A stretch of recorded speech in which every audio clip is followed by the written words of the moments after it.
नमस्कार, ये NB news देख रहे हैं आप। मैं हूं मोहित चौधरी और आप सभी का स्वागत है इस बुलेटिन में।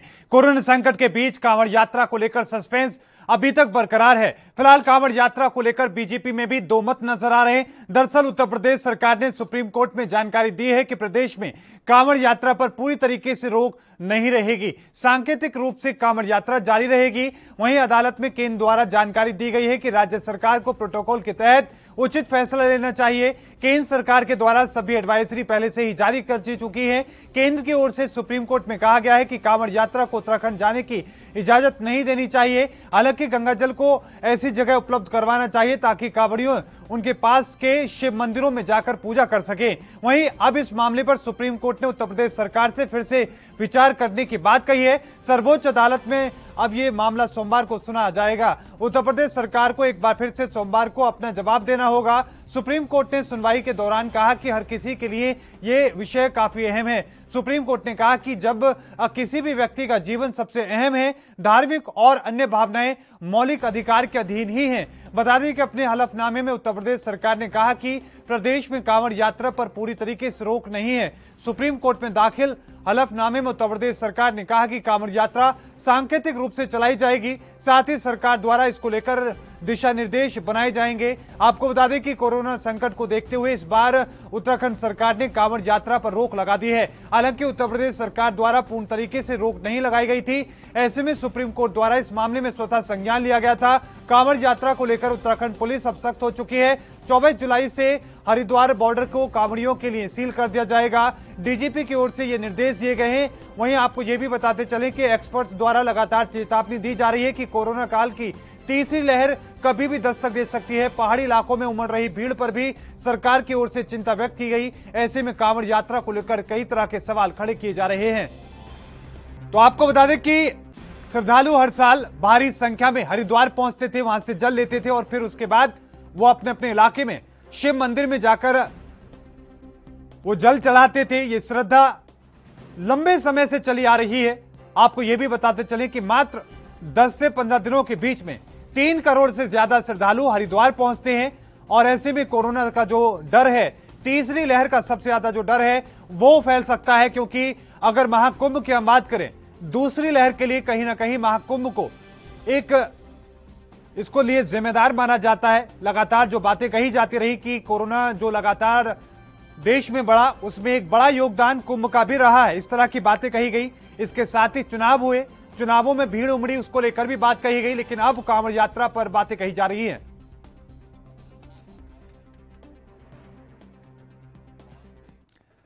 और इन तमाम चीजों को लेकर ही हम चर्चा करने की कोशिश करेंगे। हमारे साथ आज की चर्चा में हिस्सा लेने के लिए रत्नाकर सिंह जी जुड़ चुके हैं कांग्रेस से। आपका बहुत बहुत स्वागत है सर ये एनबी न्यूज पर। हमारे साथ देवेंद्र प्रमुख जी हमारे साथ जुड़ चुके हैं बीजेपी से। आपका बहुत बहुत स्वागत है।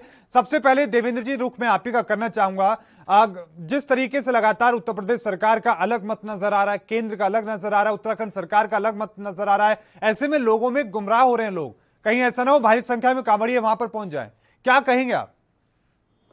देखिए मोहित जी, जिस तरह से आपने कुंभ का भी जिक्र किया जी, और कांवड़ का भी जिक्र है, तो ये सावन का जो महीना है ये बहुत शानदार, बहुत बड़ा पर्व भी है जी। और इसमें आस्था है लोगों की, और आस्था जो है वो बड़ी ताकत होती है। लेकिन सरकार जो है वो प्रयास कर रही थी कि इसका कोई रास्ता बीच का निकले, कि कोई कंडीशन लगा के जिस तरह से कांवड़ की संख्या को कम करके या जैसे भी इसमें कोई ना कोई रास्ता निकले। पर अब माननीय सुप्रीम कोर्ट इसमें बीच में है, तो निश्चित सरकार को भी समझना होगा। और जिस तरह से उत्तराखंड सरकार का बयान आ रहा है, उनको एक डर भी है, तो डर सच भी है। देखते हैं क्या स्थिति आएगी, अभी हालात क्या है। अभी डर बीजेपी में, उत्तर प्रदेश में भी डर है सर देवेंद्र प्रमुख जी, डर बीजेपी में भी है इस बात का कि 22 के चुनाव हैं और उत्तर प्रदेश में खासतौर पर कांवड़ का जो महत्व है वो सभी जानते हैं। आपने वादा किया था कि कभी भी आपकी कांवड़ यात्रा पर इस तरह की कोई प्रतिबंध नहीं होगा, बल्कि फूल बरसाए गए थे, वो तस्वीरें हमने देखी थी। क्या यही डर है और यही वजह है कि जान से ज्यादा आस्था नजर आ रही है? नहीं मोहित जी, कावड़ के जो हमने बात कही थी, आज भी हम वही बात करें। हम कहाँ कावड़ के लिए जो कोई कंडीशन लगा रहे हैं। उत्तर प्रदेश सरकार तो चाहती है कि कावड़ भी आए, जल अभिषेक भी हो, और सब बड़ी संख्या में जो है लोग की आस्था है उनको, उसको कहीं ठेस ना पहुंचे। लेकिन ये वैश्विक महामारी और जो कंडीशन माननीय सुप्रीम कोर्ट है, क्योंकि देश में सुप्रीम कोर्ट से बड़ी कोई पावर नहीं है, और उसको और लोकतांत्रिक तरीके से संविधान को मानना उत्तर प्रदेश सरकार की भी जिम्मेदारी बनती है। और जो लोग हैं उत्तर प्रदेश के, उनको भी पता है कि किस तरह से माननीय सुप्रीम कोर्ट इसमें दिशा निर्देशित कर रहे हैं। तो सरकार अपनी बात से नहीं हट रही, सरकार को तो बात माननी है। सरकार तो अपने उस पर अब भी कायम, और कोशिश यही आप रहे कायम है, सभी तो सवाल खड़े हो रहे हैं। आप कायम हैं, सवाल तभी खड़े हो रहे हैं कि आप लोगों के लिए आस्था जान से ज्यादा कैसे हो रही है। आप लोगों को पहले इस पर रोक लगानी चाहिए थी। जिस तरीके से उत्तराखंड ने हिम्मत दिखाई, उन्होंने हिम्मत इस तक दिखाई कि उनका तो उनके रोजगार की स्थिति बीते 2 साल से खराब है। कांवड़ यात्रियों से उनको उम्मीद थी, लेकिन फिर भी उन्होंने रोक लगाई। तो उत्तर प्रदेश सरकार को भी आगे आके एक कदम उठाना चाहिए था। मोहित जी, मैं यही तो चीज आपको कह रहा हूं, ये चीज तो आपको बताने की कोशिश कर रहा हूं जी कि हमने कहां जीत की है। हमने माननीय सुप्रीम कोर्ट की जब बात आई है, तुरंत सुप्रीम कोर्ट ने संज्ञान लिया है, उत्तराखंड सरकार ने संज्ञान लिया है। जी, तो हम कहां जीत पर रहे हैं? हमने तो ये चीज छोड़ दी ना, माननीय सुप्रीम कोर्ट के आदेश पर छोड़ दिया ना। ठीक, अब इसमें हमारी बात कहां रहेगी कि हमें इस पर तुरंत आकर कार्रवाई ही करनी है। जी, मैं तो फिर कह रहा हूं, आस्था का ये बहुत बड़ा विषय है, और आस्था जो है वो अपने मन की है। लोग भी इस बात को समझेंगे, और मैं तो आपके माध्यम से यही कहना चाहूंगा कि तीसरी लहर से किसी ना किसी तरह से हमें बचना भी होगा, सतर्क भी रहना होगा, और जल अभिषेक करने के लिए भी हम मना नहीं करेंगे। उसमें भी कोई ना कोई कंडीशन ऐसी अपनाई जाए जिस तरीके से जान, देखिए उससे भी बड़ी चीज है, आस्था से भी बड़ी चीज है। मैं इस बात को भी आपको स्पष्ट कर रहा हूं, वो भी सुरक्षित रहनी चाहिए और आस्था भी कायम रहनी चाहिए। ऐसा कोई रास्ता इसमें जरूर निकलेगा, ठीक है, ऐसी मुझे उम्मीद आशा है। बिल्कुल। रत्नाकर जी, मैं आपके पास आ रहा हूं और सवाल ये होगा कि क्या आस्था से ज्यादा लगातार जिस तरह की स्थिति है, जीवन से ज्यादा आस्था जरूरी है? और लगातार जिस तरीके की हमने देखी, पहली लहर आई, दूसरी लहर आई, अगर आज भी हम नहीं सुधरे तो तीसरी, चौथी, पांचवी न जाने कितनी लहरें आएंगी। सरकार को सख्ती से निपटना होगा, अभी सख्ती दिखानी होगी। देखिए, इनके प्रधानमंत्री जी मोदी जी ने कहा था जब कोरोना की महामारी आई थी, उस समय लॉकडाउन जब भी लगाया था उन्होंने पूरी तरह से, तो उन्होंने ही कहा था कि तो जान है तो जहान है। अभी वो इस बात को क्यों भूल गए? क्यों भूल गए का कारण ये है कि उत्तर प्रदेश में अभी चुनाव, और चुनाव में ये धार्मिक आस्था जगाए रखना चाहते हैं जिसकी ध्रुवीकरण हो और हिंदू वोट ज्यादा हिंदू भेजे। पिछली गलतियों से सब अभी तक पिछली क्या पहली लहर में भी हम लोगों ने चेतावनी दिया था कि आप सतर्क हो जाइए, आप सारी सुविधाओं को कर लीजिए, लेकिन इन्होंने नहीं। वो दूसरी लहर में भी इन्होंने गलती किया, उन्होंने सावधान और सतर्क किया, लेकिन फिर भी इन्होंने चुनाव कराए। 5 राज्यों में चुनाव हुआ, चुनाव में इकट्ठा हुए, और कुंभ का मेला भी कभी आयोजन कराया इन्होंने। कुंभ के मेले में भी आपने देखा तमाम भीड़ वहां पे तमाम भीड़ इकट्ठा हुई और कितने लोग कोरोना से संक्रमित हुए। सरकार को ये सोचना चाहिए कि जान जो है आस्था, तो देखिए संत रविदास जी ने कहा है कि मन चंगा कटवती में गंगा। अगर आपका मन चंगा है तो गंगा स्वयं, तो ईश्वर जो हमारे अंदर निहित वास करता है। सरकार को चुनावी रणनीति इस समय अपना ये एजेंडा, चुनावी एजेंडा है, इसको छोड़ देना चाहिए। नहीं रत्नाकर जी, चुनावी एजेंडा आप लोगों का भी है। आप लोगों का क्यों है मैं बताता हूं। उत्तराखंड में प्रीतम सिंह, जो कि आपके प्रदेश अध्यक्ष हैं कांग्रेस के, उन्होंने कहा कि 4 धाम यात्रा होनी चाहिए थी, 4 धाम यात्रा नहीं हो रही है, ये उत्तराखंड सरकार की नाकामी है। क्या 4 धाम यात्रा से कोरोना नहीं फैलता? कांवड़ यात्रा को लेकर भी उन्होंने कहा कि उत्तराखंड सरकार ने तैयारी नहीं की, इससे लोगों का रोजगार खराब हो रहा है। चुनावी एजेंडा तो आपका भी है सर, आप भी ये नहीं कह रहे खुलकर के अभी जान जरूरी है। इस समय प्राथमिकता यही होनी चाहिए कि जो लोग भी है उनको इस कोरोना जैसी तीसरी महामारी जो अभी आपने देखा, बाकी WHO ने भी परसों के दिन में अपना स्टेटमेंट किया है कि कोरोना महामारी बहुत तेजी से प्रसार कर नहीं, आज ICMR ने कहा है सर, ICMR ने कहा है कि अगस्त के अंत में तीसरी लहर की शुरुआत हो जाएगी। ये कहना है आज ICMR ने कहा है। जी वही, मेरी बात मोहन जी कंप्लीट कर लेने दीजिए। जो WHO ने कहा है कि अभी जो तीसरी लहर की संभावना बहुत तेजी से दिख रही है, जिस तरह से विश्व के अन्य देश तो रूस में भी देखने को मिला, यूनाइटेड किंगडम में भी देखने को मिला, पेरिस में भी देखने को मिला, तरह से तीसरी लहर है खतरनाक है कि डेल्टा प्लस वेरिएंट है जी। प्लस वेरिएंट जो है वो खतरनाक वेरिएंट माना जा रहा है। तो हमको यह निश्चित करना हो कि इस कोरोना महामारी जो डेल्टा प्लस वेरिएंट बाहर आया हमारे यहाँ पे, डेल्टा प्लस वेरिएंट को फैलने से हमारे देश बचाया जाए। और इसको बचाने के लिए अगर उत्तर प्रदेश सरकार इसका कोई निर्णय लेती है कि हम कांवड़ यात्रा को जारी रखेंगे, कहीं न कहीं पूरा आने वाले 4-6 महीने में जो चुनाव है उस चुनाव से जोड़कर ही देखा जा रहा है, क्योंकि लोगों की आस्था से जोड़कर यह चीजों को देखा जा रहा है। और भारतीय जनता पार्टी इससे चुनावी एजेंडे के रूप में देख रही है और रही है कि हम अगर फेवर में बोलेंगे कि हिंदू लोगों के फेवर में बोलेंगे तो हिंदू का वोट जो है हमें मिलेगा। लेकिन कहीं न कहीं जान से बड़ी आशा है और यह सरकार को सोचनी चाहिए, भारतीय जनता पार्टी को भी सोचनी चाहिए और लोगों की जान की इस तरह से उसके बारे में संज्ञान लेना चाहिए। देखिए दूसरी लहर में भी इन्होंने यही किया था। दूसरी लहर में भी इन्होंने चेतावनी नहीं लिया, बंगाल का चुनाव हो चाहे कुंभ का मेला हो। देखिए 4 लाख से अधिक लोग दूसरी लहर में मर चुके हैं, अभी तक मर चुके हैं। मतलब अगर कोरोना जब से शुरू हुआ अभी तक 4 लाख से ऊपर मर चुके हैं। तो आगे लोग न मरे इसको निश्चित करना है हमें। ये डेल्टा प्लस वेरिएंट नहीं है, इसको सुनिश्चित करना है सरकार को, राज्य सरकार को सुनिश्चित करना है। धर्म के नाम पे एक निर्णय लेना नहीं, सरकार तो चलिए सरकार तो स्टैंड ले लेगी, सरकार स्टैंड ले लेगी, लेकिन क्या आप साथ देंगे? क्या आप बाद में ये नहीं कहेंगे कि आपने तो वादा किया था उत्तर प्रदेश की जनता से कि आप हर बार कांवड़ यात्रा बिना किसी रोक टोक के जा सकते हैं? आप ये सवाल उत्तराखंड में तो नहीं उठाएंगे कि आपके रोजगार की इन्होंने हालत ऐसी कर दी, यहां पर कांवड़ यात्रा नहीं हो पाई, 4 धाम यात्रा नहीं हो पाई, तो लोग आपकी तरफ भी तो देखेंगे सर। देखिए कांग्रेस पार्टी हमेशा से लोगों के हित के बारे में सोचती है, चुनाव को बाद में सोचती है। आप लोग सुरक्षित रहें इसके बारे में हमें पहले संज्ञान लेना है। लोग इस महामारी कैसे बचे इसके बारे में पहले संज्ञान लेना है। इस महामारी में डेल्टा प्लस जैसा वेरिएंट के फैले नहीं, इस बारे में पहले हम सोचना है। तो कांग्रेस पार्टी पहले के बारे में सोचती है, उसके बाद चुनाव में सोचती है।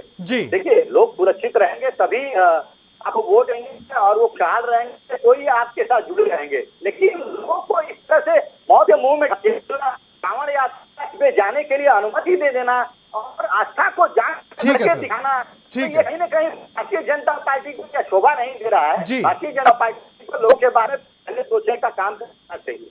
ठीक है देवेंद्र प्रमुख जी, मैं आपके पास आ रहा हूं, समझने की कोशिश ये करूंगा कि आप उन लोगों को कैसे संभालेंगे। करीब 3 करोड़, क्योंकि जो आंकड़ा हमारे पास आता है वो बताते हैं कि 10 से 15 दिनों के बीच में 3 करोड़ से ज्यादा लोग वहां पर पहुंचते हैं। और ऐसे में मानकर चले कि आधे लोग समझ गए, आधे नहीं माने, तो उनको रोकोगे कैसे आप? आपके पास क्या इतनी पुलिस है? लोगों को कैसे आप जागरूक कर पाओगे, कैसे उनको मनाओगे? उत्तर प्रदेश में खास तौर पर भारी संख्या में लोग जाते हैं। देखिए मोहित जी, एक चीज और मैं क्लियर करना चाहूंगा। आपने 3 करोड़ लोगों की बात की है, बहुत बड़ी संख्या, 3 करोड़ से ज्यादा भी हो सकती है। आपका आकलन ठीक है, लगभग आपने ठीक किया है, लेकिन मैं इसे कम तो हो ही नहीं सकता, ज्यादा नहीं, कम नहीं है, ज्यादा ही है, बिल्कुल। हाँ, और दूसरा ये है कि जिस तरह आप पुलिस की बात कर रहे हैं, प्रशासन की बात कर रहे हैं, तो इसमें मैं एक चीज और जोड़ देता हूँ, ये है आस्था का विषय। ना पुलिस की जरूरत में, ना प्रशासन की जरूरत। इसे सबसे पहले आस्था से ही समझाया जा सकता है, मनाया जा सकता है। ये लोगों की आस्था का विषय है, आध्यात्मिक विषय है। और ज्यादातर बड़ी संख्या में वो लोग सावन के महीने में हरिद्वार से जल लाकर उसका अभिषेक कर शिवालयों पर, बड़े बड़े जो मंदिर है, जो स्थान है, पूजनीय स्थान है, उन पर उनकी आस्था का विषय है। उन्हें कोई ये जबरदस्ती वाला सिस्टम नहीं है। उन्हें अगर लगता है कि ये कोरोना काल की वजह से और लोगों को खतरा हो रहा, उनको हो रहा है, तो निश्चित जो है समझाया जाएगा और सारे लोग जो है मानने को तैयार भी होंगे, ऐसी बात नहीं है। और एक रास्ता भी प्रयास रहेगा सरकार की तरफ से, क्योंकि हमारी सरकार सिलेंडर नहीं कर रही। हमारी सरकार कांग्रेस की तरह दोहरी रणनीति नहीं रहती। चोर तक कहते हैं कि लग, उस चोर से कहते हैं भग, साह से लग वाला सिस्टम जो है वो ठीक नहीं है। आप जो है दोनों तरह की नीति अपना रहे हैं। कहीं आपके प्रदेश अध्यक्ष सवाल उठा रहे हैं कि आपने आर्थिक स्थिति रोक दी, आपने 4 धाम की यात्रा रोक दी। राजस्थान की बात आती है तो फिर वहां जो है सारी चीज अलग हो जाती है, ना वैक्सीनेशन की बात, ना पेट्रोल डीजल की, ना पंजाब की, ना महाराष्ट्र की। और दिल्ली भी इन्हीं का हिस्सा मानते हैं हम ना, वहां बाकी सब जगह इनके सवाल उठते हैं। वो कावड़ में भी वही सिस्टम आएगा, वही सिस्टम, वही सोच इनकी यहाँ लागू होती है। तो मैं तो स्पष्ट कर रहा हूं, ये आस्था का विषय है, आध्यात्मिक विषय है।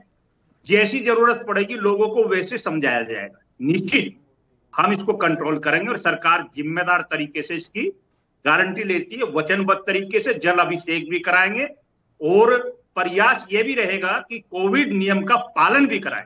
जी, लेकिन एक सवाल सर ये होगा, क्योंकि जब 22 के चुनाव होंगे, आप जनता के बीच में जाएंगे, सवाल आपसे लोग करेंगे। लोग ये करेंगे कि अगर आप वक्त पे वैक्सीन लगा देते सभी लोगों को, तो उन्हें उनकी श्रद्धा में इस तरीके की कोई रुकावट नजर नहीं आती। वो जाकर जल अभिषेक कर सकते थे, अपने जो उनके पुराने रीति रिवाज हैं उनको फॉलो कर सकते थे। बहुत अच्छा क्वेश्चन आया मोहित जी, धन्यवाद। आपने वैक्सीनेशन का लेकर जिक्र किया और वो भी उत्तर प्रदेश को। एक चीज मैं आपको संज्ञान में लाना चाहूंगा, हालांकि डिबेट्स का हिस्सा है आप, डेली आपके सामने सच्चाई आती है, लेकिन जनता के सामने भी जानी चाहिए, बेशक माध्यम आप ही हो जी। क्योंकि वैक्सीनेशन को लेकर जिस तरह से उत्तर प्रदेश ने काम किया है, वो मैं पूरे देश की बात अब कर रहा हूं आपको कि कल आपने माननीय प्रधानमंत्री जी का दौरा देखा, उनकी वो बात सुनी, और दूसरी बात मैं कहता हूं कि विश्व संगठन WHO और यहां तक कहा कि किसी देश का मैं नाम नहीं लेना चाहता, एक सांसद ने तो ये भी अपील की कि योगी जैसे नेता जिनका नेतृत्व कोविड काल में जिस तरह से शानदार रहा, विकसित देश के सांसद ने जिक्र किया, काश हमें भी मिल जाए। ऑस्ट्रेलिया का जिक्र आपने नाम ले दिया, पता मुझे था लेकिन मैं लेना नहीं चाह रहा था। कुछ लोग समझते हैं कि अमेरिका के थे या इंग्लैंड के थे, लेकिन आपने क्लियर कर दिया। लेकिन मैंने ये तय किया कि उन्होंने मांग की है कि हमें ऐसा नेतृत्व चाहिए। तो हमें खुशी होती है इस बात की, वैक्सीनेशन में जो देश की हालत है, जो दुनिया की हालत है, उत्तर प्रदेश पहले नंबर पर है वैक्सीनेशन कराने में। ये उपलब्धि है हमारी, इसमें तो कोई हमें संकोच वाली बात ही नहीं है कि हमने यहाँ चूक कर दी। चूक तो कोई की नहीं है, हमने पहले तो नंबर पे होने के बावजूद मेडिकल कॉलेज को लेकर नहीं, पहले नंबर पर होने के बावजूद लोगों की आस्था का जो विषय था वो तो फिर बीच में रह गया। नंबर का प्रदेश है। अगर सभी लोगों की वैक्सीन लग गई होती, ना सिर्फ उत्तर प्रदेश, उत्तराखंड की हम बात करें या राजस्थान, मध्य प्रदेश, पंजाब से, हरियाणा से जो लोग आते हैं उनकी भी लग गई होती, तो आज उनको रोकने की जरूरत ना पड़ती। सभी लोगों की बात अगर करना चाहते तो मैं एक चीज याद दिलाना चाहता हूं मोहित जी, जो विकसित देश है ना, जिनकी उत्तर प्रदेश से भी कम आबादी है, अभी तो वो भी नहीं करा पाए। आप हम ऐसा क्वेश्चन कैसे डाल देंगे आप हमारे ऊपर? वैक्सीनेशन के तरीके से होगी, कोई ऐसा नहीं है कि छूना है और टच कर दिया वैक्सीनेशन हो गया। वैक्सीनेशन के लिए वैक्सीनेशन तैयार भी होना है, लगाने का सिस्टम भी करना है। और मैं ये दावे के साथ कहता हूं कि अभी जो विकसित देश है उनका नाम लेकर कह रहा हूं स्पष्ट, अभी तो वो लोग नहीं पाए, हम तो विकासशील होते हुए उनसे आगे चल रहे हैं। और वाहवाही करनी चाहिए आपको, विपक्ष को सबे बधाई देनी चाहिए। ऐसे समय पे माननीय मुख्यमंत्री जी के कार्यों को आपको बहुत मौके मिलते हैं, विपक्ष को बहुत मौके मिलते हैं सवाल क्वेश्चन उठाने का, विरोध करने का, लेकिन कभी कभी सही और सच्ची बात का समर्थन भी विपक्ष की जिम्मेदारी बनती है, लोकतंत्र भी कहता है। ठीक है रत्नाकर जी, तारीफ करनी चाहिए आपको भी मुख्यमंत्री की, योगी सरकार की, कि इतने तरीके से वो काम कर रहे हैं। और उन्होंने ऑस्ट्रेलिया के सांसद का जिक्र किया, लेकिन अपने सांसद, अपने बीजेपी के विधायक वो तरसते रह गए, प्रेस कॉन्फ्रेंस करते रह गए, ट्वीट करते रह गए, उनका उन्होंने जिक्र नहीं किया। लेकिन रत्नाकर जी, सवाल मेरा आपसे ये भी होगा, राजस्थान सरकार क्या कदम उठाएगी?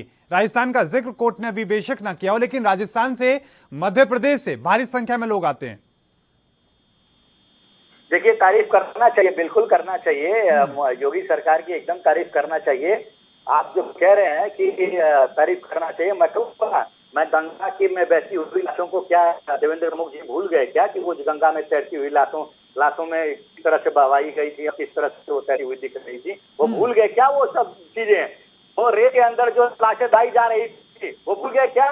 कोरोना महामारी में हर गाँव में, मैं आंकड़ा देता हूँ, मैं साक्षी हूँ इसका, हर गाँव में 10 से 15 लोग मरे हैं कोरोना में उत्तर प्रदेश में, जहाँ का मैं निवासी हूँ। 97,000 गाँव है, आप जोड़ लीजिए कि बिल्कुल ज्यादा लोगों के नुकसान हुआ। लेकिन इस सरकार ने आंखें नहीं जाए, सारे आंखें छुपा लिए इन्होंने, और ये कह रहे हैं कि उत्तर प्रदेश में सबसे ज्यादा वैक्सीनेशन हुआ है। बिल्कुल हुआ है। क्यों? क्योंकि आपने जो अपने कांग्रेस जो राज है उनके पूरी तरह से पक्षपात किया है।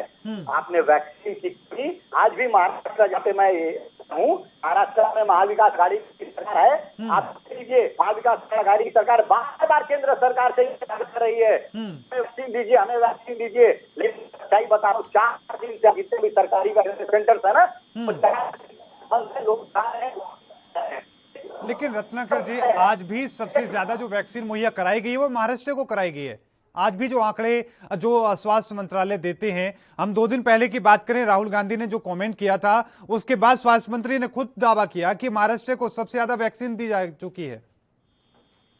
देखिए, आजकल वैक्सीन दी जाती, आप आंकड़े कहां से दिखा रहे हैं वो मुझे जानकारी नहीं है, लेकिन अगर वैक्सीन दी जाती, आज जितने वैक्सीनेशन सेंटर हैं महाराष्ट्र में वो आज बंद नहीं होते। आज लोग वैक्सीनेशन के लिए, आज भी अगर आप बताइए, आज भी लगभग 39 करोड़ लोगों को वैक्सीनेशन हुआ है। अभी भी हमारे देश में 100 लोगों की वैक्सीनेशन नहीं हुआ। ये 30 का जोरदार पीट रहे हैं, ये 30 का ये कह रहे हैं कि विकसित जो देश है, विकसित देश, पहले डोज उनका भी नहीं हुआ है जी।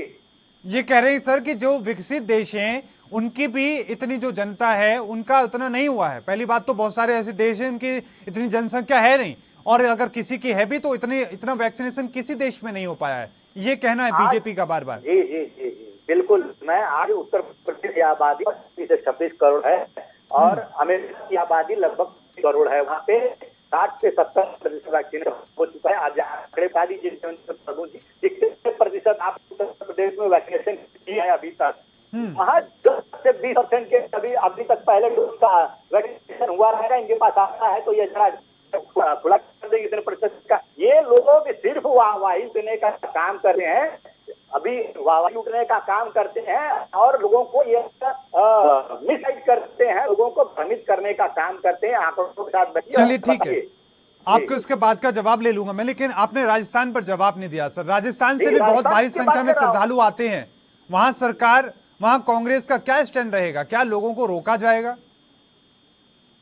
देखिए, आस्था, लोगों की आस्था धर्म से जुड़ा है और धर्म के हम लोग अनुयायी हैं।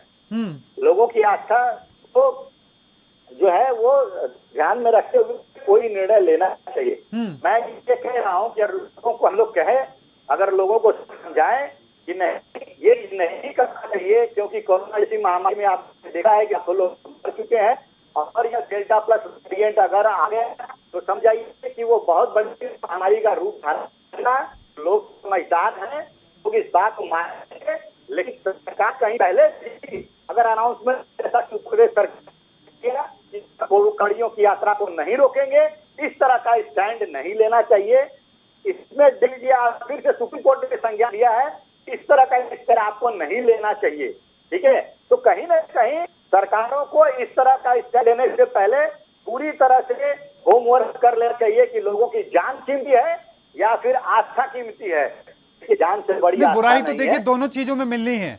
सरकार को, खासतौर पर बीजेपी की हम बात करें, क्योंकि उत्तर प्रदेश और हरियाणा से जितनी भारी संख्या में श्रद्धालु वहां पहुंचते हैं, बाकी राज्यों से इतने नहीं पहुंचते हैं। अगर बीजेपी अब कराती है, सरकार कहती है कि जाइए, तो भी उनके ऊपर आरोप लगने हैं, नहीं कहती है तो भी आरोप उनके ऊपर लगने हैं। लेकिन एक बात प्रमुख जी, मैं आपके पास आके पूछना चाहता हूं कि अगर उत्तर प्रदेश की हम बात करें, गढ़गंगा है, गढ़गंगा के साथ साथ हमने देखा कि बुलंदशहर में, अनूप शहर में है, और भी तमाम जो गंगाएं हैं, क्या वहां पर अलाउड होगा? क्या वहां पर जाकर श्रद्धालु अपना जल लेकर जा सकेंगे? क्योंकि सुप्रीम कोर्ट अगर रोक लगाएगा तो हरिद्वार के लिए रोक लगाएगी। देखिए, ये भी अच्छा क्वेश्चन है आपका मोहित जी। अच्छा क्वेश्चन के साथ साथ आप घेरते भी बहुत शानदार हैं।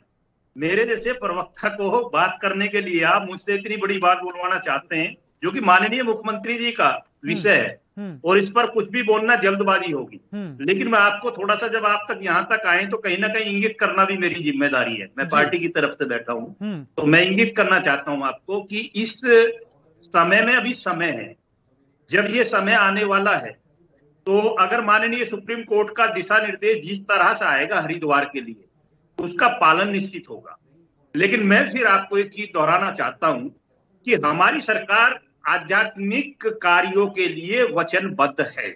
हम राम मंदिर बना सकते हैं, हम 370 को हटाकर वहां आस्था को जिंदा कर सकते हैं, हम इस देश में राम राज की बात करते हैं, तो कहीं कौवड़ का विरोध करने की तो कहीं स्थिति आएगी नहीं। हम तो सिर्फ ये प्रयास करेंगे, चाहे गढ़गंगा का माध्यम हो, गंगा जी का माध्यम हो, अनूप शहर का हो, और दूसरे और किसी भी क्षेत्र से हो, कुरुक्षेत्र से भी बड़ी संख्या में इस तरीके के कावड़ का सिस्टम जुड़ता है, बराबर का राज है, वहां भी कोई चीज हो, अगर कोविड की जो गाइडलाइन है उसको पालन करते हुए लोग आस्था के साथ सरकार का साथ देंगे तो निश्चित प्रयास होगा कि सावन के महीने में माननीय कोर्ट के आदेश का पालन करते हुए और सरकार अपना जितना सहयोग हो सकती है, फिर याद दिला रहा हूं, कोविड पालन का, कोविड के नियमों का पालन करते हुए जल अभिषेक का काम करने में सहयोग करेगी। निश्चित प्रयासरत है इस बात के लिए, और विचार भी सरकार में इस बात का चल रहा है कि कोई ना कोई रास्ता ऐसा निकले कि आस्था भी बनी रहे और कोविड का पालन भी होता रहे।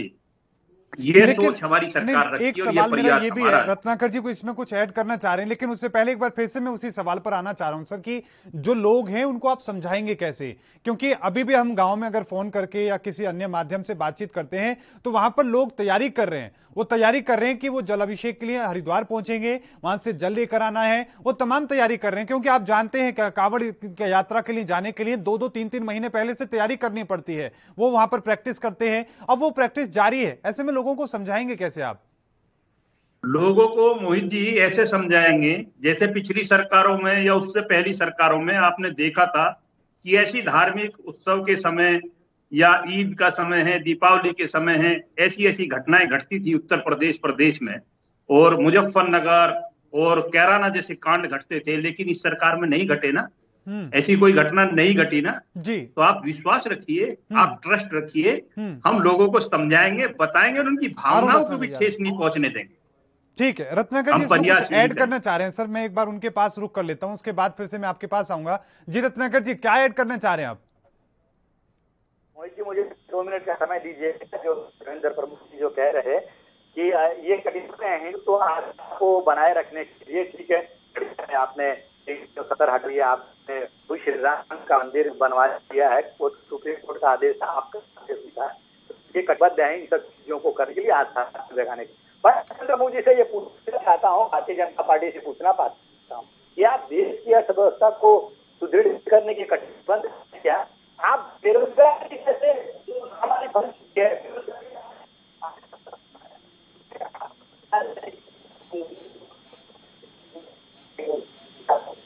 मैं समझ गया सर, आपकी आवाज सही तरीके तक हम तक नहीं पहुंच पा रही है, लेकिन आपका बिंदु हम समझ गए हैं रत्नाकर जी। बोलने दीजिएगा। जी जी, हेलो, हाँ, ये किसान आत्महत्या जो कर रहे हैं उन किसान आत्महत्याओं को रोकने के लिए कटिबद्ध हैं क्या? ये उत्तर प्रदेश की घटना चुनाव जो हो रहा था,